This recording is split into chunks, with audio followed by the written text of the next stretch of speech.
Hey, how y'all doing? Y'all doing good? Good. So I was originally gonna do 2 separate videos on these episodes, but then I thought, but fuck it. It'll give me a chance to test out a longer format of videos, and since Invincible is over, unless I feel like playing that mobile game they dropped for how much? Yeah, no, that's not happening.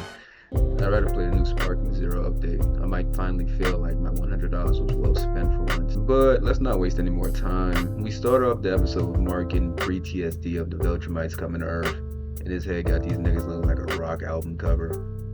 He literally can't sleep. All he can think about is getting back to Earth. Then here comes the 8th man of the year in tech jacket, talk about some, what happens if they are Earth? nigga, we gonna find Earth backwards then.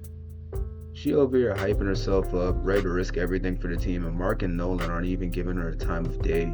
They look like the Timberwolves bench when Rudy Gobert is on offense.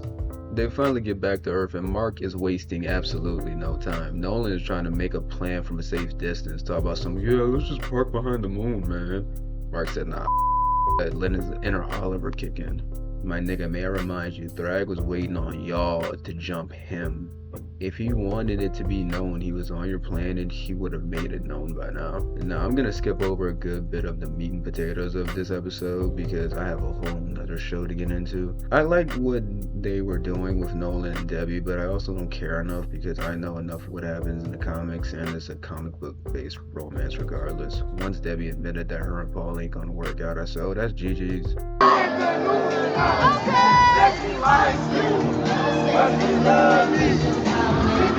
Eve? Mark! Give me boom boom, give me boom boom God. Give me boom boom, give me boom boom God. This is how I know I couldn't have any homeboys that were superheroes. We do not appreciate your flippantness. I can't stand niggas that like to use big words when they first learn them.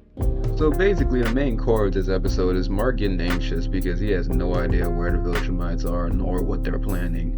By the end of the episode, Nolan is done with his apology tour, leaves for Earth after the warning system is set up, and Debbie decides to go with him to check on Oliver.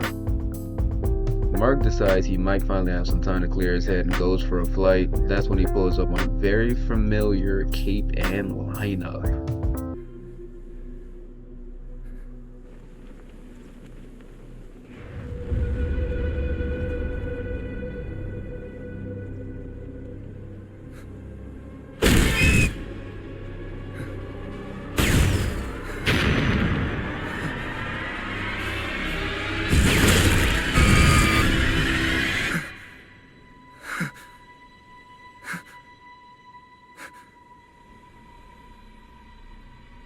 Yeah, that's right, I'm here, nigga. Mark tries to run the ones, and that goes as well as you think it would.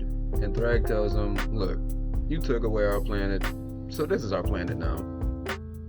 So you choose. We're gonna do our business amongst y'all while we rebuild our numbers, or we could turn this planet into mashed potatoes right now. This dude really says you do not have a choice and yet you still must make one. My dude taking quotes out the Thanos book. Obviously Mark isn't fucking with it, but he thinks about it for a long, hard second, seeing who he's standing right in front of, and decides, yeah, y'all got it. And this is probably the smartest move he's made all show. This nigga Thrag dropping off his kids like someone bum ass baby daddy. Talking about, you will never hear from me again. Wait, hold on. Excuse me? You're gonna take him back, right? Right?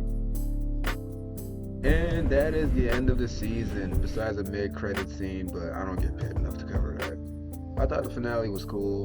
Usually they end the season with someone putting Mark through city pavement for like 30 minutes, so I know some people won't like it. Niggas get really mad at you when you tell them to use critical thinking skills. All they care about is power scaling and cheap animation, but hey, you like what you like.